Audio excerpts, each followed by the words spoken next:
Hi, I'm Mike Massimino. We've been following along with the astronauts who are going to fly the next shuttle mission to the International Space Station. What you are about to see is the crew practicing for their mission, the team that is responsible for training them, and get a sense of what it's like to fly the shuttle. This is STS-131 behind the scenes.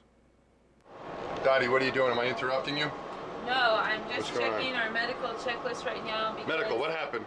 Yeah, well, the commander's got something in his right eye. And For real, or is this a joke? Well, this Not is a joke. pretend. It's a pretend. It's pretend. Okay, so we're here in the sim. So we're in the sim, and the scenario is that the commander has something in his right eye, and it's really causing it to tear, and it hurts, but I don't see anything. All right. So now I've got out this fluorescein strip, and What the heck is that? Yeah, it's this little. Is that poisonous? Is it? Strip. It's a little tiny strip of paper, and you put it up to the eye, and it turns the eye kind of yellow, and then you use a blue light. Ooh. And then I have a picture. You actually going to do this? You're not going to do it today, I've done it before. You have? Yeah. Okay, all right, we'll get into that in a minute. If you actually have something like torn on your eye, then it will light up kind of yellow with the blue light. Oh, so okay. All right, so this could happen. I mean, people get stuff in their eye and space. Right, because stuff floats around. Yeah. You got to watch out. If stuff floats around, and you can get some in your eye. You can inhale stuff too, crumbs and everything. And this, how's your eye? Oh, it hurts. It's red. Is it really? It's painful, and I'm not supposed to rub it. But you know.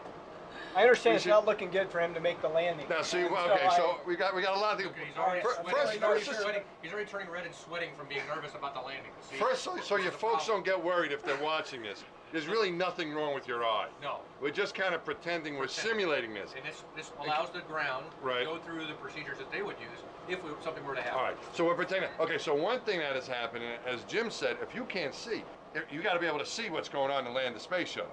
Well, I got one good eye. You got one good eye. Yeah. With that, you know, you can do the pirate thing. You believe that? All right, so you know. pirates run boats, though, Dex. They didn't fly airplanes. It's a ship. But Jim, I think you might be. Well, it's his call. So I'll do what he tells me. Well, it's actually not. It belongs to who makes the call. Who makes the call? The guys in the mission management team. They'll look at this situation and they'll talk to us about it. We got 2 weeks, so. All right, 2 weeks to heal. Yeah. All right, and you already docked to the space station in sim, so you have plenty of time to recover. If he had to do the landing, he's a highly qualified. He's just as qualified as I am, in fact. So if he had to do the landing, it'd be no problem at all. In good hands. You have to teach you guys lessons and tell you to do your homework. You didn't study enough for this simulation.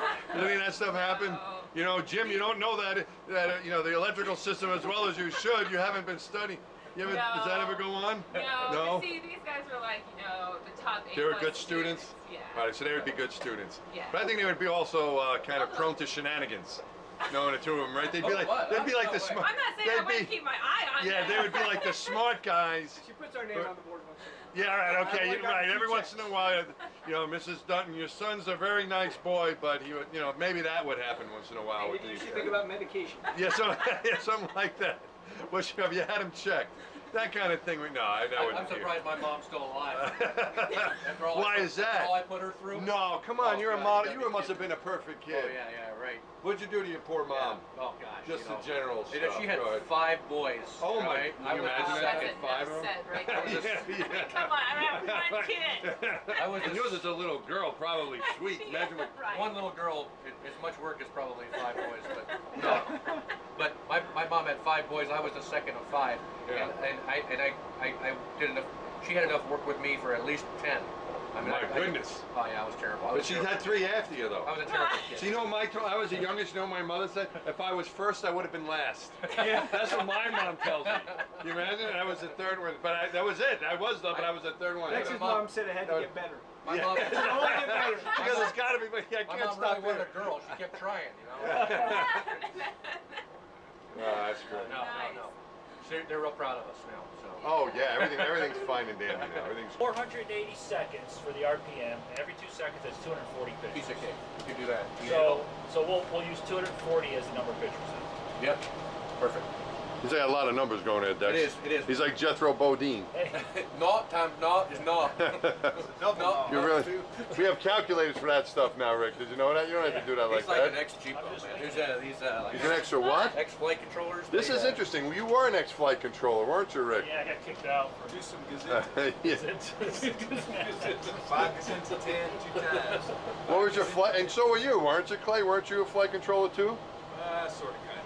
All right. Not a stud. In other words, you were, but you don't want to take any responsibility. Back room guy. Okay. What about you, Rick? What did you do? I was an asset entry cheapo, guidance and Means? procedures officer. Which- Basically responsible for monitoring the shuttles on board, guidance systems, navigation systems, responsible for the procedures, abort procedures, manual abort procedures, and burns, almost burns, things like that. Now, did I give you enough time to answer that question? I didn't answer it before I asked it. I want to make sure I give you enough time to talk. Shoot you back. You know what I mean? I don't want these guys. I want to give them enough time because what the heck is going on here? You guys are busy today, aren't you? We are. Yes. They're doing an inspection. Inspection. The inspection that happens after we undock. So it's you know, we inspected it before we rendezvoused. Yeah. And then we did this rendezvous pitch maneuver. Okay. And then this is our last chance to look at the vehicle's heat shield before we come home and land. And we want to make sure that we check it one more time to make sure that no orbital debris hit us. Right. No, they get hit anything. And right, so we're going to go back and look at it one more time. And so Jim and Dottie and Naoko and Stephanie have been hard at it ever since we undocked Oh my doing goodness. this inspection. Houston, Discovery for the bottom of 7-38 and the port survey. We're recording. All right. All right. So what's going on in here? Am I distracting you? Yes, but No, that's I won't okay. be here on the mission. You don't have to worry about that. This is only a sim thing. We want to be honest, but yeah. We're doing the, You're inspecting, aren't you, Jim? we're inspecting. You're the inspecting like an port wing. inspector. Yes. All right, so you got like out here out the window. This is just a simulation. This is because you'd That's be a- floating right that's- now. That's true. You know, you'd be floating all over the place. That's right. Yeah. So, There we go. 6 minutes. So what do you got over there? You got I RMS. put it, yeah, RMS okay. here. And then RSC over here. so the arm's moving now. So you're looking at like a little video monitor of that long straight thing is the robot arm, and then the bottom screen. Right there. Yeah, that's the robot arm, and then the bottom screen is showing what the sensor is seeing, right? That's right. And then out here, if we look at this is a pretend. This is only a graphical image, but you know you Yeah. can see like the pretend space shuttle thing out here. All right, what's that in your payload bay? That's the MPLM coming home. It is. The big closet. Okay. That's right. And you're gonna be. So this is what's happened is. Can I distract you some more? Sure. Please. So what is going on here? What is happening right now? What are you guys doing? We just undocked this morning. So you're on the space station. You of course you weren't there really there, but Right. you undocked, and then what happened? And then we did a fly around. You got to do that. That's when you fly the spaceship. 360, yes. Did you like flying? Did you do a good job? Yeah. Did you like flying the We had spaceship? Fun. It was fun. It was a good time. Did you feel? Stephanie kept me out of trouble. Yeah. Is it Told me cool? where I was and what Is I it- needed to do. Did you feel really cool? You're flying. You're Yeah. flying a spaceship. Hey, yeah. It's, You know, that's like not too many people get to do that. Yeah. That's pretty cool. All right, Stephanie's back there trying to keep track of everything. Stephanie's looking Trying at to some more hide. computer She's not stuff. making eye It's on contact. computers, yes. Yes. these Stephanie, are look at the camera. situational Oh, it's over here. awareness Okay, good. We got a good shot of it. All right, so situational awareness means this kind of tells you what's going on. Right, it's a big Little picture video view of things. the Look at that. arm Isn't and that the nice? orbiter. Nice. So, Yeah, it's beautiful. yeah, so Well, helps okay. us know where the That's arm really is. nice. All right. Relative destruction. Right, and you've got a bunch. Who else? And Dottie's working this as well. Yes. You have 4 people working this. So it's good. You We do. take Dottie turns and does. everything. Yeah. Yeah, because you can go a little nutty doing this for too long. And It takes- it's a RSC lo- is clear yeah. to bring that one It's a in. long day. This will be our last arm ops for the mission, so it'll be kind of cool. That'll be it. And then you put the arm away, You're right. and then get ready to come home. That's right. We'll have to get the cabin ready, do the Right. entry prep and the cabin stow. Yeah. Make sure we got everything put away. Yeah. Clean up Discovery and send her back to KSC in tip-top shape, just like KSC folks gave her to us. So Right. yeah. You're gonna really clean it up that much? We're gonna Because my observation is, they give it to you very pristine, and then it turns into a frat house. Well, When everything, never is as clean as they give it to It's us. like, oh, mom and dad let us have the house, So you gotta try to fake it. You gotta clean up You gotta before clean up, that's before you right. give the car back to your parents, Jim. This is what's kind of going on. I don't know what you're Make sure- talking about. Well, you'll find out. I'm telling you. You get up there, it's gonna be like, what the heck? Well, put this food over here. So, Stephanie, this is your 3rd flight, and I would think by this time in the mission you would have already encouraged Jim and Naoko on their first flight to look out the window and enjoy the view Oh, and yeah, everything. hopefully they've already had some great views. And did you do more of that on your other flights? Your kind of fun stuff, looking out the window and enjoying the environment. Was that more when you were docked, or is that afterwards, or did you not have any time at all to do that because you're always busy? We do a little bit when we're docked. But you have better views actually when you're under. Yeah. So these kind of last few days. This is what you want to do. Yeah, that's the time that you really have a chance to look out the window. Yeah. Feel a little more relaxed because all of the objectives are down. That's what I was getting to is these are the days, you're doing your inspection. Once you get that out of the way, stick your head in those windows. Have you looked up, Stephanie, where'd you look? I looked up front mainly. I looked out the aft and overhead. Out the aft and overhead a lot? Yeah. Really? Yeah. I like sticking my head underneath, like in the forward windows. And they're huge windows. And getting jammed up in there and listening to your music and make sure you get a chance to do that. After the deorbit burn and they're starting to get closer to the ground, I mean, it's great. You can tell you're going very fast. But Jim's going to be busy working then. No, well, I'll be Don't be looking doing out the window. sightseeing Actually then. be praying my head out of the window. Yeah. No, I'm talking about on your time off, relaxing time. On your time off, your relaxing days on your I'm time not off, planning make to sure. do email. I'm planning to have my face in a That's window. good, yeah. Make sure you take, because it's just incredible. Yeah, it's going to be great. All right, well, I'll let you guys get back to work. Do you mind taking the rest of the survey? I'll take the camera. I will, but I'll thanks. probably screw it up. Let's see, what point are we up to here? We're just getting to point 101. Oh, this is complicated. So when I was like in 3rd grade, I In made a third paper grade. mache astronaut because it was a what do you want to be when you grow up? And No in kidding. 3rd grade, I ketchup bottle. Out of a ketchup bottle. You still have it? I do still have it. Can you bring it in maybe sometime? We'll I get do, this- and I all have right. it in a photo that's actually going to be. they're gonna Okay, we have can refer to it. Okay, all right. Okay, But so yeah, so I have this astronaut that I made. It's kind of funny to look back at it because Yeah. it's a little wide. And our EVA guys are not wide down there. So, but yeah, so obviously back when I was in 3rd grade, I was already thinking about space. And I think the 80s, I mean, obviously shuttle was just starting to launch. Yep. And we now have women in space. So I was like 2nd, 3rd grade, so I was really excited about that. Yeah. And Halley's Comet.